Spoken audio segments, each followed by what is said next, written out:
Hello, j'espère que vous allez bien. La vidéo que je vais faire aujourd'hui, ça va être sur un sujet qui me tient énormément à cœur. Et ça fait un très long moment que je voulais la faire et que j'ai pas... C'est même pas que j'ai pas pris le temps de la faire, c'est que je n'arrivais pas à trouver les mots pour la faire. Enfin, j'arrivais pas à remettre toutes les idées, tous les événements à leur place pour pouvoir formuler vraiment une vidéo, pour pouvoir la faire. Donc ça fait un bon moment depuis l'ouverture de la chaîne que je voulais faire cette vidéo, mais que j'y arrivais pas. Donc là j'ai réussi. Donc le sujet de la vidéo, c'est ma santé mentale, qui a qui a été pour moi depuis très jeune un combat que je mène au quotidien. Pour pouvoir bien expliquer l'intégralité de ce que j'ai à raconter par rapport à ce sujet, il faut que je remonte loin dans ma vie, jusque dans mon enfance, même si principalement le problème a commencé à se manifester réellement à partir de l'adolescence, mais maintenant avec le recul, je me rends compte que dans mon enfance, même jusque dans mon enfance, j'avais aussi certains signaux, certains éléments qui auraient pu signaler si on en savait plus à l'époque, sauf que avec des si on referait le monde. Donc mon enfance, elle a été relativement normale. C'est vrai que j'étais une enfant très anxieuse et très timide, mais rien d'alarmant non plus, ça sortait pas non plus de la norme. Enfin, j'étais très timide, c'est vrai, mais c'était pas alarmant, je pense. Puis au contraire, j'étais même une enfant très dynamique et très active, mais j'avais ces moments où j'avais des idées de grandeur, des idées de grandiosité, je sais pas si ça se dit. Mais dans ces moments-là, en fait, j'étais persuadée que j'allais devenir célèbre, que, par exemple, je sais pas, j'allais devenir écrivain et devenir très célèbre et très avec une grande renommée par rapport au domaine dans lequel je serais. Donc ça, c'est un exemple parmi tant d'autres. Hein. Notamment, je voulais absolument à un moment donné grimper le mont Kilimandjaro, donc ça aussi c'est un autre exemple. Donc voilà, j'avais dans mon enfance ces moments en fait de pensée grandiose, de folie des grandeurs en fait, je pense qu'on peut appeler ça comme ça. Du coup c'est vers l'âge approximatif de entre 13, 14 et 15 ans que ça a commencé vraiment à ne plus aller. Où en plus pendant ces moments-là je savais pas pourquoi est-ce que j'allais vraiment mal. Il y avait des choses sur le moment, des fois que effectivement on fait que, mais je voyais pas pourquoi ça faisait que de revenir en fait, parce que régulièrement en fait j'avais ces moments comme ça sans trop comprendre le pourquoi du comment, que ça n'allait pas, des moments où je broyais beaucoup le noir. J'étais devenue très très mélancolique, très triste. J'étais tout le temps dans ma petite bulle de tristesse, de mal-être. Enfin, c'était beaucoup, beaucoup ça. J'avais aussi adopté un style quasi gothique. Pas totalement, c'était pas le full gothique, mais je m'en rapprochais pas mal. Et je pense que ça reflétait aussi du coup mon mal-être, hein, forcément. Et dans ce style-là, du coup, je portais des mitaines et souvent c'était pour couvrir mes coupures parce qu'à l'époque je me mutilais. À cette époque-là, j'ai commencé à écrire beaucoup de poèmes très sombres, très dark, très morbides. En l'occurrence, j'ai eu quand j'étais en seconde, on avait pour nos cours de français, en fait, on avait une séquence sur la poésie. Et en fin de séquence, on devait faire le contrôle du compte-rendu pour la séquence.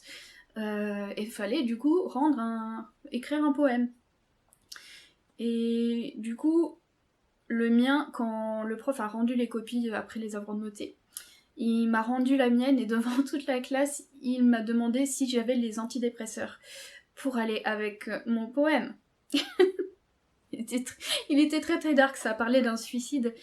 Oui, il était très dark ce poème. Donc c'est tous ces éléments-là, en fait, ça montre un peu l'état d'esprit dans lequel j'étais à l'époque. Et je pense que les gens aussi ont pu penser que c'était la crise de l'adolescence. Et même moi, j'ai dû le penser aussi. Sauf que quand tu dépasses, que ça arrive dans la vingtaine et la trentaine et que la crise est toujours là, ou qu'elle fait que de revenir en fait, c'est peut-être que c'est plus trop la crise d'adolescence. Hein, on peut peut-être dire ça comme ça. Ensuite, quand j'avais 17 ans, j'ai fait une tentative de suicide. Et quand je me suis réveillée le lendemain matin, je me suis dit et merde, je me suis réveillée. Donc j'avais prévu de retenter le soir même, sauf que j'ai une copine qui avait capté ce que je faisais. Et elle est venue chez moi et elle a passé la nuit avec moi pour s'assurer que j'allais bien. Donc je remercie cette amie très du fond du cœur d'avoir été là pour moi ce jour-là, parce que j'en avais très besoin. Vers l'âge de 15 ans est apparu, parce que j'ai oublié de le préciser juste avant, vers l'âge de 15 ans, j'ai la TTM. Vous allez pas comprendre ce que ça veut dire. La TTM, c'est la trichotillomanie. Donc, à l'âge de 15 ans, la trichotillomanie qui a fait surface dans ma vie. La trichotillomanie, c'est quoi? Pour ceux qui ne connaissent pas, c'est un trouble du contrôle des pulsions, de l'arrachage des poils. Donc, il y en a plein qui existent pour qui c'est les cheveux. Ça peut être tous les poils du corps, hein, mais souvent, très souvent, c'est plus soit les cheveux, soit les sourcils, soit les cils. Souvent c'est ça, mais bon, ça peut être n'importe quel poil du corps, voilà. Mais pour moi, c'était vraiment concentré au niveau de mes yeux, donc mes cils et mes sourcils. Mes sourcils, ça s'est beaucoup calmé ces derniers temps, mais par contre, j'ai pas de cils, voilà. Parce que je continue, même aujourd'hui, hein, j'ai toujours... ça me colle depuis l'âge de 15 ans. Du coup, forcément, ça repousse moins bien. Mais bon. Donc, tout au long de mon adolescence, en fait, c'était que comme ça. Il y avait que des montagnes russes émotionnelles. Et même au-delà, j'ai vécu toujours depuis l'adolescence que des... Mon chat qui sursaute pour rien du tout, il y a rien. Bah alors, t'as vu un fantôme? J'entends gratter. On n'est que deux dans la pièce. Bon, mais... Les fantômes?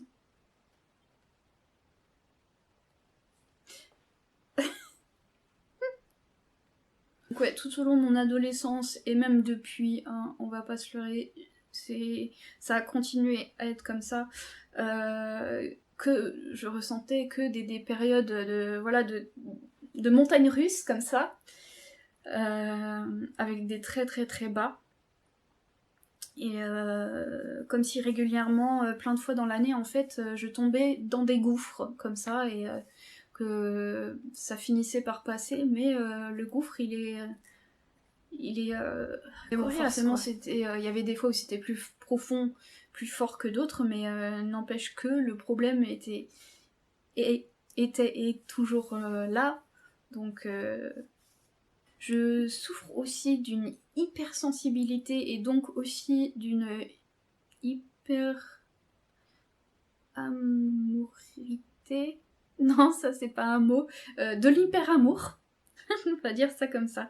Le fait quand on aime, en fait, c'est vraiment tellement intense que c'est comme une flamme qui brûle, c'est très très intense. Moi, quand je tombe amoureuse, je fais pas semblant, hein. Donc forcément, je ressens tout plus intensément. Donc bon, dans cette période d'adolescence, en plus dans l'adolescence, tu as aussi le fait d'avoir les hormones qui commencent à travailler. Donc c'est vraiment très... c'était d'autant pire à l'époque, je pense. Non, je peux pas dire ça parce que j'ai eu vraiment des grosses dépressions par la suite. On va dire que c'est différent. À l'époque, en tout cas, ça a commencé à arriver, donc c'était forcément nouveau. J'avais pas l'habitude et je me sentais d'autant plus mal du coup.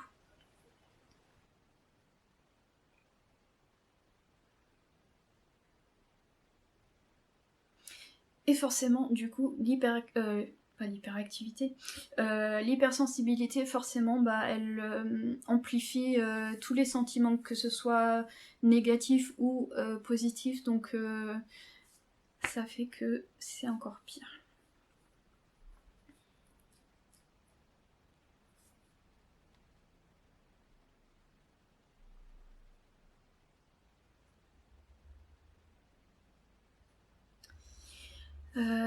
Quand j'ai eu 19 ans, j'ai connu une rupture qui était très très douloureuse. Je pense que c'était ma première vraie grosse peine de cœur. Même si j'avais eu une rupture assez douloureuse avant ça. Non, c'était beaucoup moins douloureux. Même si mon premier vrai amour n'a pas été ma première grosse déception en fait. Déception si, mais pas peine de cœur. La, la première grosse peine de cœur, c'était celle-là, celle à 19 ans. Parce qu'elle a fait beaucoup, beaucoup plus mal que l'autre. Et du coup, ça m'a énormément affectée et mon médecin de l'époque, a décidé de me mettre sous antidépresseur. Donc j'avais que 19 ans quand j'ai commencé à connaître les médicaments.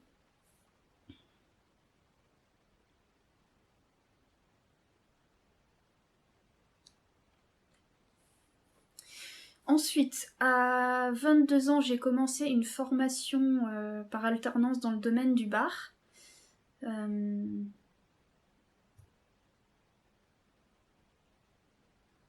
Et du coup, c'est ici qu'il faut que je précise que depuis toute petite, en fait, je souffre de tremblements euh, qui sont qui étaient occasionnels.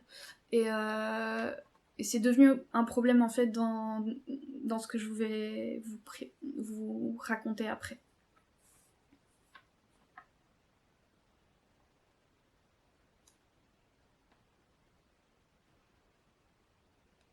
Et ces tremblements, en fait, ils étaient embêtants à l'époque, mais gérables. Je pouvais les gérer sans trop de difficultés. Bon, forcément, c'était embêtant, mais voilà, c'était gérable. Donc j'ai commencé la formation qui a été très chaotique au début. J'ai eu beaucoup de mal, que ce soit à garder le rythme, à tenir le rythme, que ce soit au niveau du rendu de la monnaie. J'ai fait des erreurs de ouf. Moi les chiffres, on est vraiment pas copains. Et aussi que ce soit tout ce qui était les rushs. Oh les rushs, oh là là là. Les rushs au bar, c'était horrible. J'y arrivais pas. J'étais pas assez rapide. Ça, c'est un truc qu'on m'a souvent reproché tout au long de ma vie, c'est le fait que je suis pas assez rapide comme personne, je suis lente, voilà, je suis un petit peu un petit peu lente. Donc voilà. Et puis il y avait aussi tout le ménage qu'il fallait faire après chaque service. Oh là là, c'était horrible. Mais bon, du coup, ouais, le début ça a été très particulier et chaotique pour moi.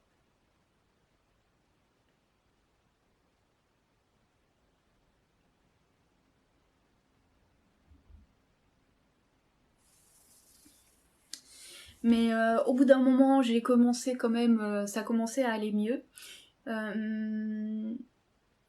Au bout de 3 mois, à peu près, ça a commencé à aller mieux. Et du coup, j'ai fini par obtenir le diplôme en fin de formation, donc c'était cool. Et le bar a même décidé de me garder après la fin de mon contrat d'alternance. Ils ont décidé de me garder en CDD pour le début, de 6 mois. Et ensuite, peut-être qu'ils m'auraient proposé un CDI. Bon, au final, ça s'est pas passé comme ça, donc je peux pas savoir ce qu'ils auraient fait. Mais je pense que c'est ce qu'ils auraient peut-être fait parce qu'ils étaient quand même satisfaits de mon travail.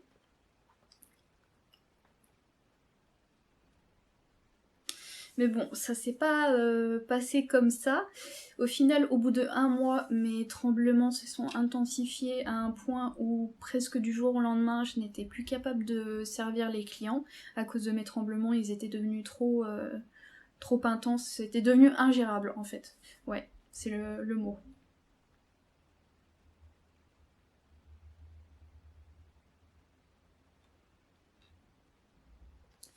Donc j'ai été... quand c'est arrivé, en fait, j'étais en crise émotionnelle parce que je savais que j'étais plus à ce moment-là capable d'assurer mon travail. Euh, mais mon patron pouvait pas faire autrement. Donc je ne savais pas comment faire pour reprendre mon service le lendemain, même juste une journée. Du coup, bah, j'ai été voir le CMP qui m'ont dirigé vers un hôpital psychiatrique pour que je sois évaluée, parce que c'était quand même pas normal.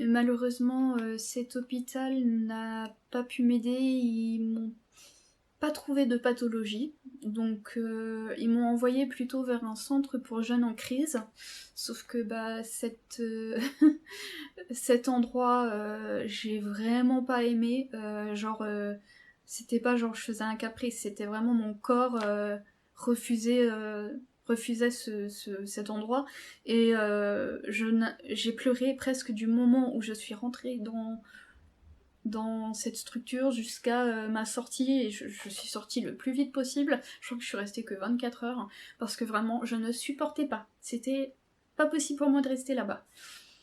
Je sais même pas vraiment pourquoi en plus. Hein. Je sais pas c'est quoi qui m'a dérangée dans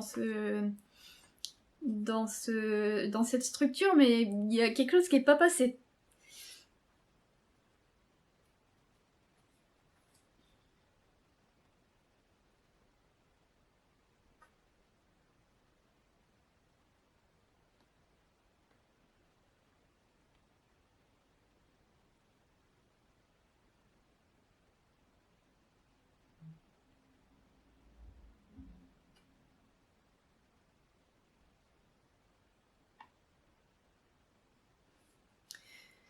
Donc après ça, bah, je suis rentrée chez moi.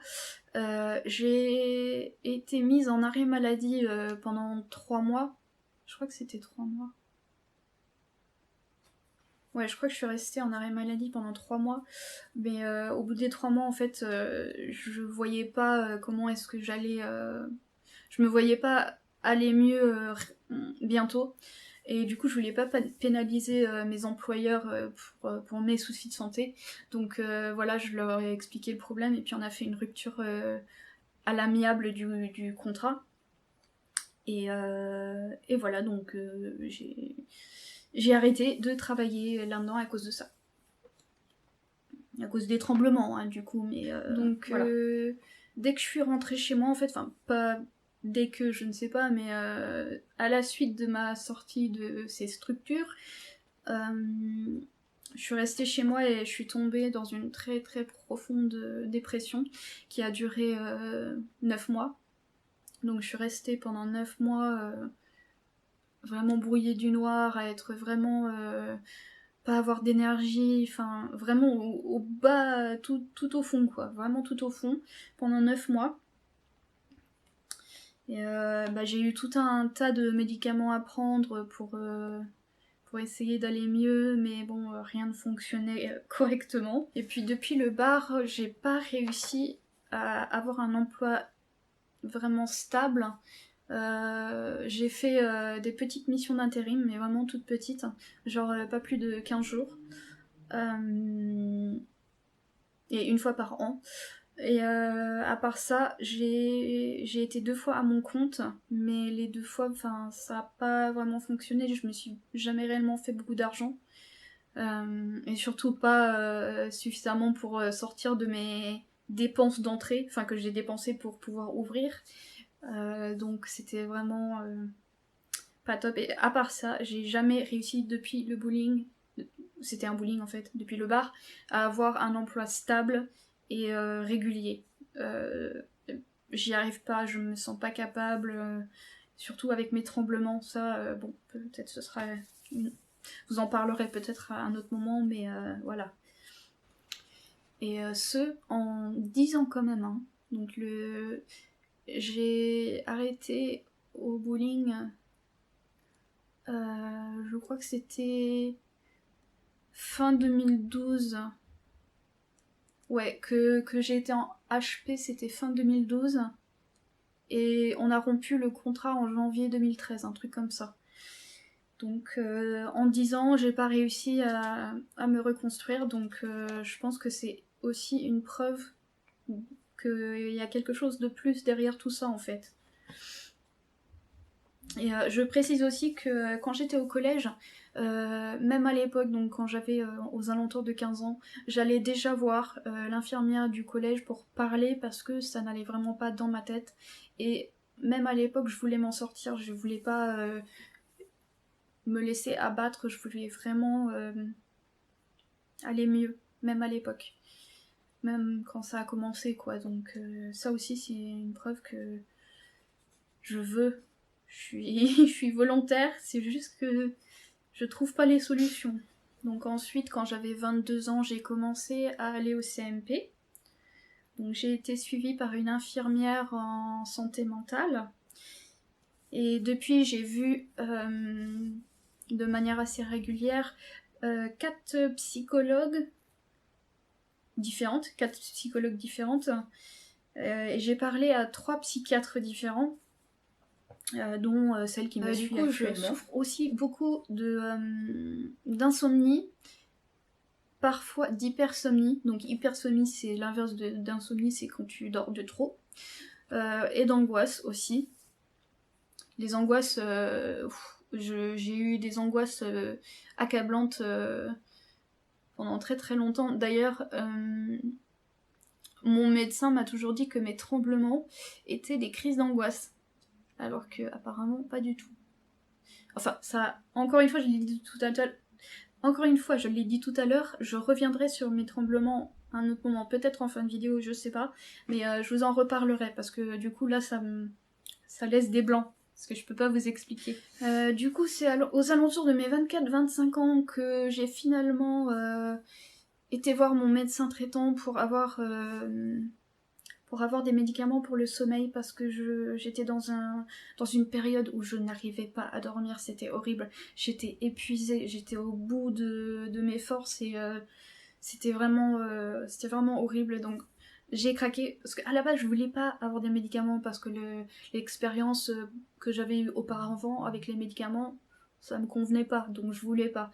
J'ai mis un bon moment avant d'accepter qu'il fallait que j'ai des médicaments parce que je ne dormais tout simplement pas, ou en décalé, très très décalé. Donc je suis retournée voir mon médecin. Et du coup, c'est comme ça que je me suis retrouvée petit à petit avec un traitement assez lourd contre la dépression, les insomnies, les crises d'angoisse, enfin tout ça en fait j'ai eu... je crois que j'ai eu jusqu'à genre 8 médicaments ou 8 comprimés différents à prendre par jour, alors que c'était totalement inadapté en fait par rapport à ce que j'ai vraiment, que je vais vous dire après. Mais, et ce traitement-là, du coup, je l'ai suivi pendant plusieurs années, pendant Je crois que c'était de 2014 à l'année dernière, donc 2020, c'est que j'aurais suivi ce traitement-là qui ne... sans grande amélioration en fait. Hein, donc, mais il y a un jour où en fait j'ai fait un malaise vagal. Ça en soi c'est pas choquant parce que je suis habituée. Les malaises vagaux c'est quelque chose que je fais depuis toute petite. Oui, il y a plein de choses que je fais depuis toute petite. Donc j'avais l'habitude, mais en fait ce malaise était beaucoup plus... C'était pas que un malaise en fait, c'était beaucoup plus intense. Il s'est passé plus de choses.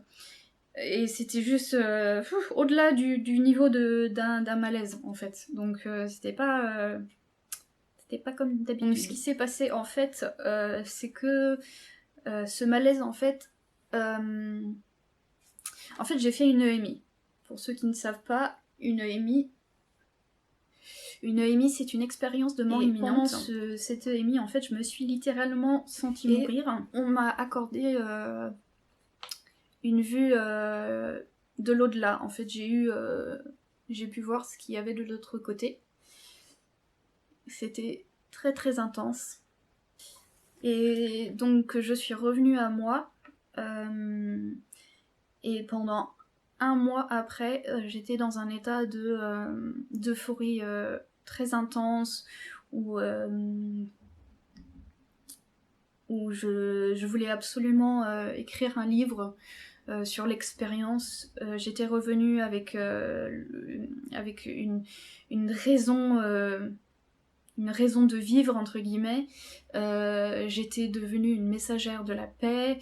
Enfin voilà, ça a été vraiment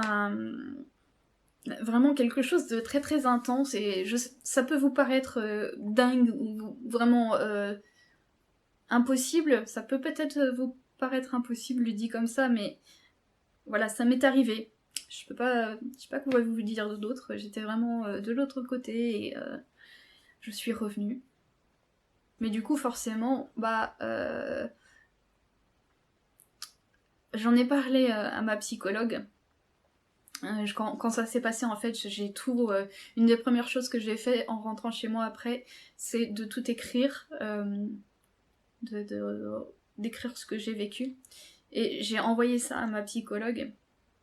Et quand on s'est revus la fois d'après, en fait, elle m'a conseillé très vivement d'aller consulter une psychiatre. Parce qu'elle m'a dit que ce que j'étais en train de vivre, en fait, c'était un épisode bipolaire. De haut. Du coup, j'étais perchée. Du coup, je suis allée consulter comme elle m'a conseillé. Et effectivement, le diagnostic, il est tombé en 2 séances. Une séance pour... la première séance, voilà, elle a vu qu'il y avait certains signes. Donc elle m'a donné les médicaments pour. Et à la deuxième séance, elle a confirmé que effectivement c'était bien de la bipolarité parce que le traitement commençait à... Enfin, c'est pas qu'il commençait à aider parce que ça prend du temps, mais je suis pas psychiatre donc je sais pas exactement c'est quoi qui a fait que ça a confirmé le diagnostic, mais en tout cas elle m'a bien diagnostiqué bipolaire, voilà. Du coup ça répond à la question que je me pose depuis mon adolescence. Qu'est-ce qui ne va pas chez moi? Parce que voilà, j'ai toujours été mal dans ma peau, mal dans ma tête, et voilà, là du coup ça répond à cette question-là. Ce qui m'a toujours rongé au fond de moi, c'est le fait que je sois bipolaire non traité. Et ça m'a fait un bien fou de savoir qu'on me croyait, qu'il y avait vraiment quelque chose qui n'allait pas, parce que souvent c'est voilà, tu exagères, ou enfin, t'en fais tout un plat pour rien. Enfin, vous voyez bien tout ce qu'on peut raconter. Donc là, ça fait vraiment du bien de savoir qu'on me croit, qu'on me dit pas que j'exagère ou que j'invente. Et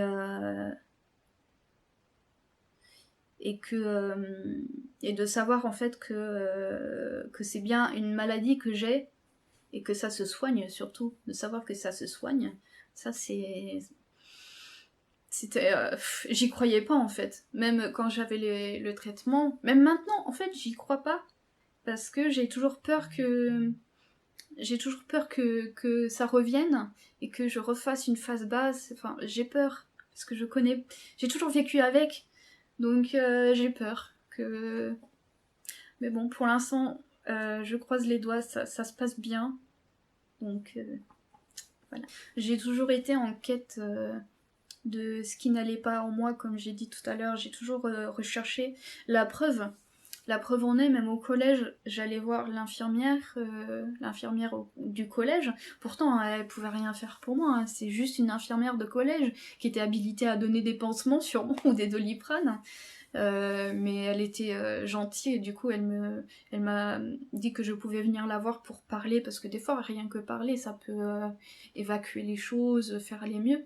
Donc effectivement ça me faisait beaucoup de bien de lui parler de ce qui n'allait pas. Donc même au collège, jusqu'au collège, ça prouve à quel point c'est lointain, c'est pas quelque chose que j'invente. Bah déjà c'est pas quelque chose que j'invente. Mais c'est pas quelque chose qui date de hier, quoi. C'est vraiment un problème lointain qui date. Donc là, ça fait un mois et... un mois, n'importe quoi. Ça fait 1 an et 1 mois, pardon, que j'ai le traitement, qu'on a commencé le traitement. Parce que j'ai... Non, je crois que c'est un petit peu plus en plus. Parce que je crois que c'était au mois d'août de l'année dernière que j'avais commencé à y aller. Bon, je suis pas sûre de mon coup, mais en écrivant le script, j'avais mis 1 an et 1 mois, mais en fait, je crois que c'est un tout petit peu plus. Mais bon, 1 an et des brouettes, on va dire ça comme ça, que j'ai mon traitement. Du coup, on adapte le traitement au fur et à mesure, hein. C'est pas le même traitement qui est resté pareil. Non, on adapte au fur et à mesure de l'évolution de la maladie. Et puis, je vais déjà beaucoup mieux. Ouais, je vais déjà énormément mieux. Je recommence à... Enfin, non, je commence à vivre parce que j'ai jamais vraiment vécu en tant qu'adulte. Enfin, j'estime que c'est pas pareil quand on est adolescent. Quand on est enfant, quand on est adolescent, on se connaît pas encore bien et tout. Là, moi, c'est la première fois que je commence à vivre. Enfin, je perds mes mots. Mais je commence à vivre réellement à 33 ans. C'est dommage d'avoir attendu que maintenant pour pouvoir vivre, mais voilà, au moins je peux vivre. Parce que j'aurais pu ne jamais trouver ce qui n'allait pas et du coup continuer comme ça toute ma vie. D'ailleurs, moi je pensais que ça allait être ça, hein. J'étais résignée à vivre un peu dans le mal-être, pas permanent, mais voilà, fluctuant, on va dire. Donc ouais, je commence à aller mieux. Les idées suicidaires, elles ont disparu complètement. Parce qu'elles étaient quand même quotidiennes. Hein, voilà, pas trop parler de ces trucs-là trop ouvertement, mais... Pardon. Mais ouais, elles étaient quotidiennes et maintenant elles ont disparu, donc ça c'est vraiment super. Je me sens respirer en fait, alors qu'avant c'est comme si j'étouffais.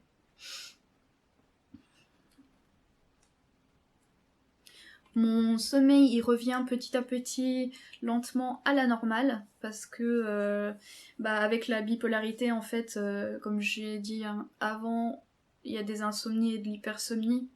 Donc ça commence à revenir à la normale avec les traitements, malgré le fait que du coup maintenant je n'ai plus de médicaments pour le sommeil. C'est ça qui est ironique.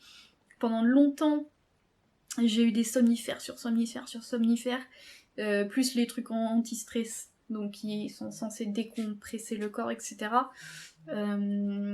Et j'avais toujours eu du mal à dormir, mais là maintenant ça commence à aller mieux. Il y a encore des fois où c'est pas trop ça, mais ça va déjà énormément mieux. Donc j'ai aussi beaucoup plus d'énergie qu'avant. Parce que avant, clairement j'avais aucune énergie, j'arrivais à rien faire. Il y avait des jours où je me levais même pas, hein, c'était... Les épisodes en eux-mêmes sont... J'en ai toujours, mais ils sont beaucoup moins intenses. Il y en a plus. Ce que j'ai remarqué, c'est que j'en ai plus, mais ils sont beaucoup moins intenses. Ils sont presque...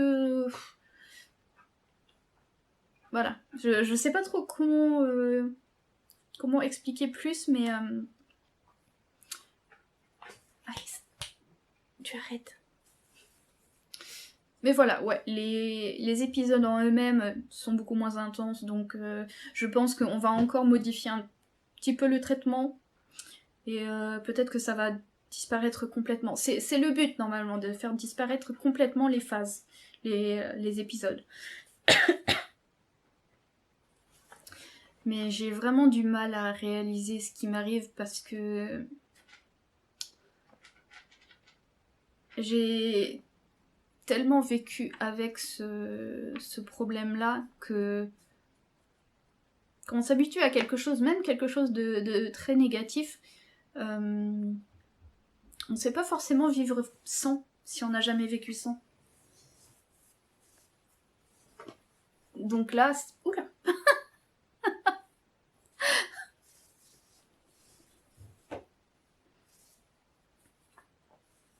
Quand on a été habitué à vivre tout le temps avec quelque chose, même si c'est quelque chose de négatif,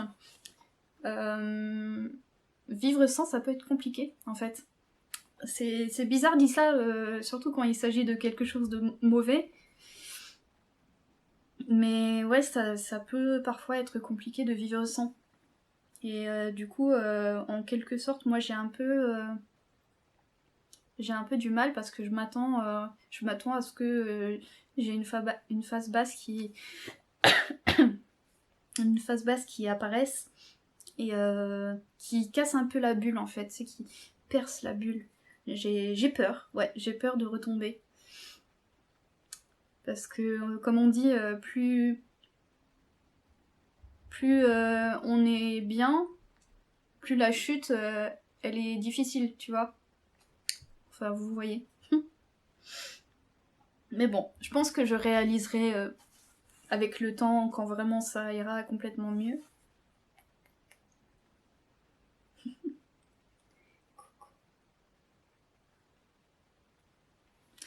Mais voilà. Ouais, donc je suis bipolaire. Si vous êtes reconnu dans mon vécu et que vous cherchez toujours votre solution à vous, surtout ne lâchez pas, ne vous découragez pas parce que vous allez finir par trouver et par aller mieux parce que vous aurez trouvé une solution. Moi, il a fallu que je passe par un psychiatre pour trouver ce que j'avais, pour ensuite avoir le bon traitement, parce que la bipolarité, c'est... On ne sait pas trop d'où ça vient exactement. Moi, je serais plutôt pour le fait de penser que c'est un dérèglement hormonal un dérèglement chimique dans le cerveau. Ce qui fait que les médicaments pour la bipolarité, en fait, apportent au cerveau ce qu'il ne produit pas lui-même. Voilà, donc si vous vous reconnaissez dans mon vécu et que vous cherchez toujours la solution pour vous,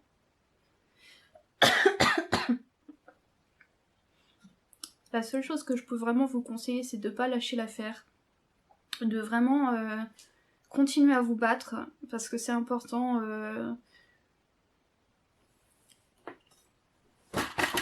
Oh.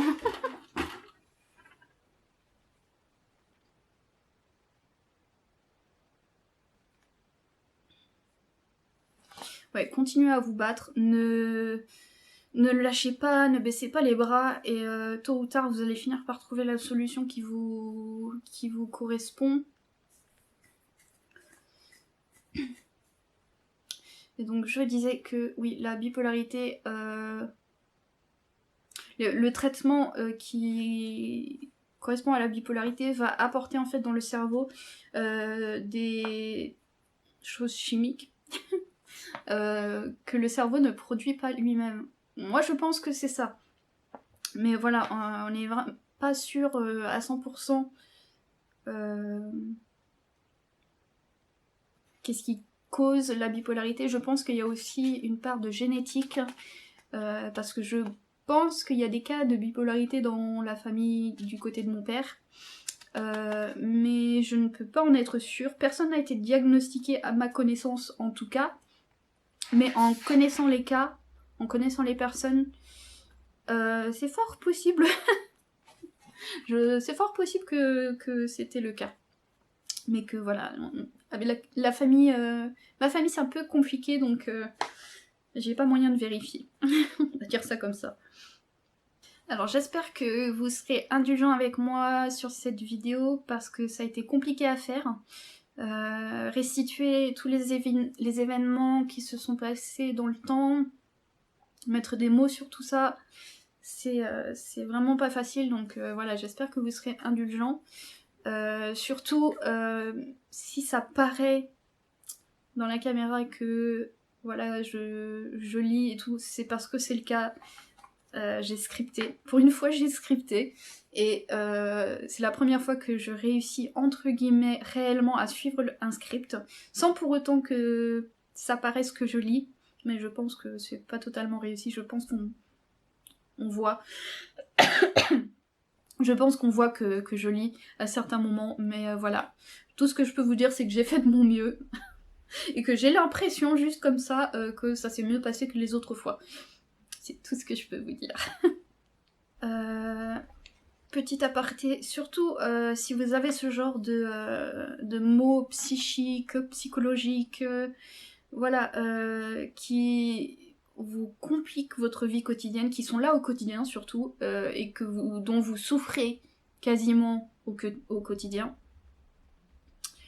que vous vivez régulièrement de la douleur émotionnelle, pareil, quasiment au quotidien, vous vivez dans la douleur émotionnelle et qu'on vous dit souvent mais non, arrête, arrête d'exagérer, ou toute autre phrase qui minimise votre mal-être, parce que personne n'a à minimiser votre mal-être. C'est vous savez à quel point il vous handicape, à quel point il vous tue petit à petit de l'intérieur. Ça, personne à vous le dire, à vous dire que c'est pas le cas. C'est voilà, vous savez, donc personne pour vous dire que non, non, c'est pas le cas. Fuyez ces personnes-là, j'ai envie de vous dire, et n'écoutez que votre corps et votre esprit qui tente de vous alarmer qu'il y a quelque chose qui ne va pas. Parce que c'est ça, hein, les symptômes, ils sont là pour alarmer. Pour vous dire, oh oh, c'est pas normal, faut agir là. Prenez soin de votre santé mentale, elle est vraiment tout aussi importante que la santé physique. C'est quand ça va pas dans la tête, y a rien qui va, j'ai envie de dire. Moi, quand j'avais 15 ans, je me rappelle avoir fait la réflexion à une copine. Je lui avais dit que je ne pensais même pas atteindre mes 16 ans, parce que je pensais que voilà, j'allais me suicider. Et elle m'a répondu mais non, n'importe quoi, ne dis pas ça, gna gna gna. Voilà, sauf que bah c'est vrai que je peux pas la blâmer, je peux pas lui en vouloir, parce que elle était jeune, elle savait pas ce qu'il en était. Forcément, donc voilà, mais toujours est-il que toujours est-il l'étendue du problème, même à cet âge-là, si jeune, et enfin ça, même à cet âge-là, ça m'impactait énormément, et ça n'a fait que croître en fait.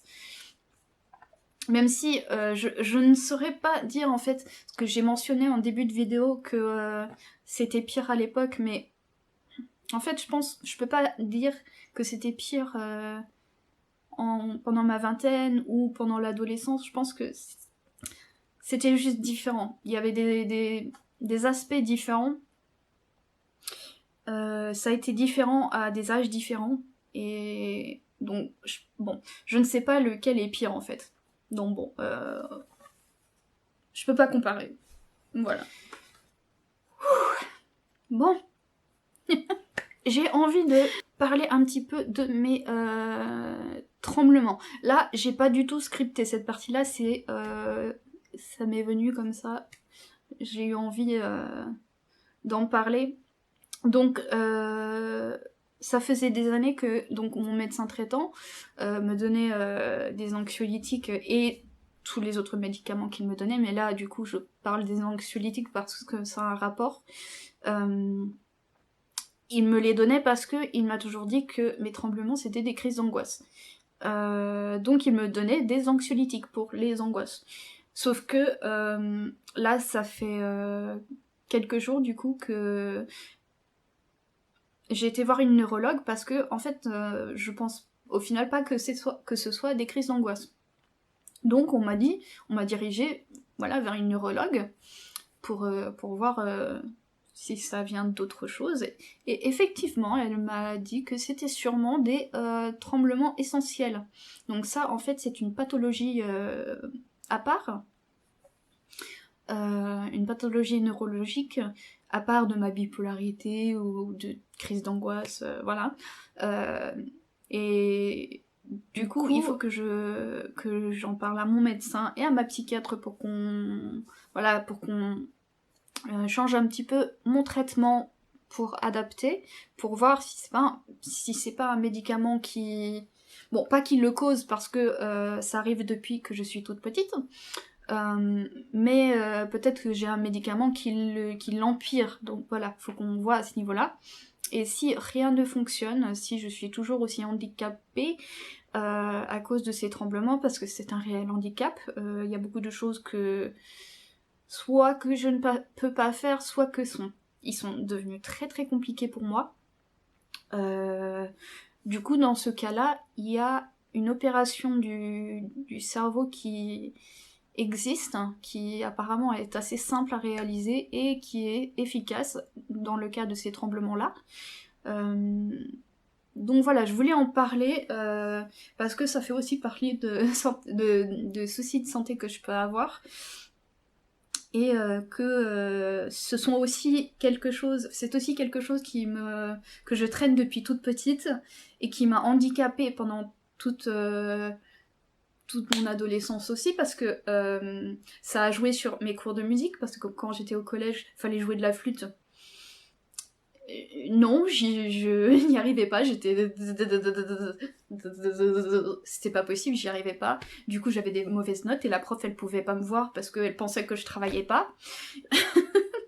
Et puis aussi, quand je faisais de la gym, j'étais incapable pendant les compétitions, de faire ma routine poutre, parce que tellement je tremblais, je risquais de tomber. Enfin, c'était horrible. Et puis ensuite, arrivé quand je travaillais dans le bar, au bowling, ça a été pendant un an, ça a été, même si je tremblais, j'arrivais à gérer. Mais arrivé au bout d'un an, mes tremblements se sont intensifiés, que c'est devenu que je ne pouvais même plus servir les verres. Ensuite, maintenant, ça m'handicape aussi parce que j'ai peur, quand on me rend ma monnaie, j'ai peur de la faire tomber. Vous me direz, c'est pas grave, mais en fait, j'en ai honte et ça me complexe. Et du coup, je tremble d'autant plus parce que je me dis... Donc oui, c'est handicapant, et puis c'est aussi... c'est une honte pour moi. C'est pas normal qu'à 33 ans... J'ai du mal au restaurant parce que j'ai eu ce cas-là aussi, il y a pas très longtemps, pour l'anniversaire de ma mère, on a été au restaurant. Pendant l'entrée, j'avais beaucoup de difficultés à porter ma fourchette à ma bouche. Enfin là, vous me direz, je tremble pas, mais c'est pas H24 non plus, c'est quotidien, mais c'est pas H24. Donc bon, voilà. On va dire que j'ai grandi dans la souffrance, entre guillemets, souffrance psychique, hein, psychologique, on va dire, et du coup là, dans ma trentaine, je suis en train de résoudre tout ça, mais c'est beaucoup d'émotions, c'est beaucoup de travail sur moi, parce que j'en fais au quotidien du travail sur moi, même si c'est juste du ménage, parce que le ménage, en fait, je me suis rendu compte que j'ai toujours été bordélique, mais à à un moment donné, tu dépasses le seuil du bordélique entre le sale et... Mais moi, en fait, avec tous mes soucis que j'avais, j'étais noyée dans mes soucis. Et du coup, le ménage, pour moi, c'était... Mais alors, je m'en fous, j'ai même pas assez d'énergie pour aller me laver, qu'il faut que je fasse du ménage. Mais maintenant que je commence à aller mieux, je prends conscience à quel point c'est malsain et que c'est honteux aussi. Donc maintenant, je me suis vraiment reprise en main pour le ménage.